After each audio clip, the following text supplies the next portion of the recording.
خود کو کوئی نقصان نہ پہنچا لے۔ ہاں ہاں ہاں، واہ، میرا شاہ جھوٹ بول رہا ہے، ایسا کچھ نہیں ہے۔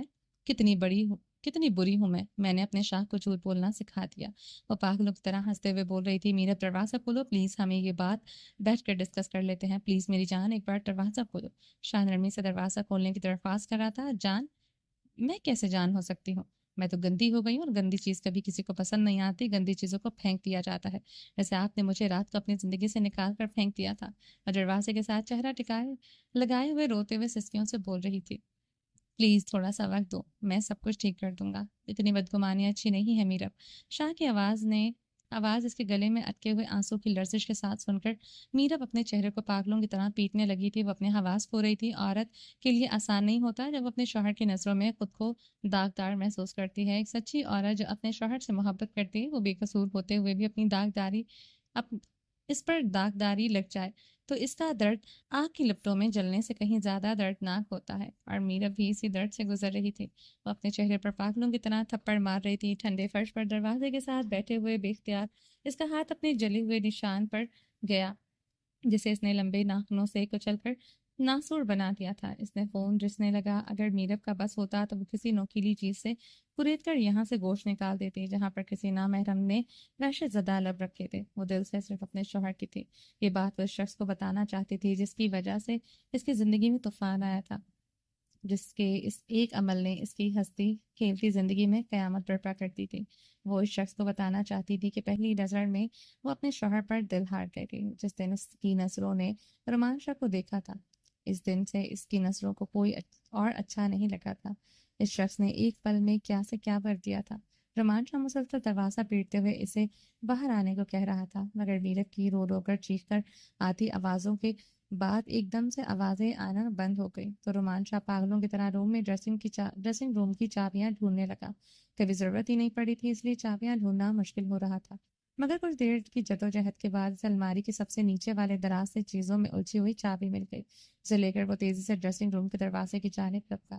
جیسے ہی دروازہ کھلا، میرب دروازے کے بیچ میں بے ہوش پڑی تھی۔ کمبل اس کے جسم پر کچھ ڈھانپا تھا تو کچھ دکھائی دے رہا تھا۔ بڑی مشکل سے شاہ نے میرب کو تھوڑا سا پیچھے دھکیلتے ہوئے دروازہ کھولا، اندر داخل ہوا۔ میرب کے چہرے پر تھپڑوں کے نشان واضح دکھائی دے رہے تھے۔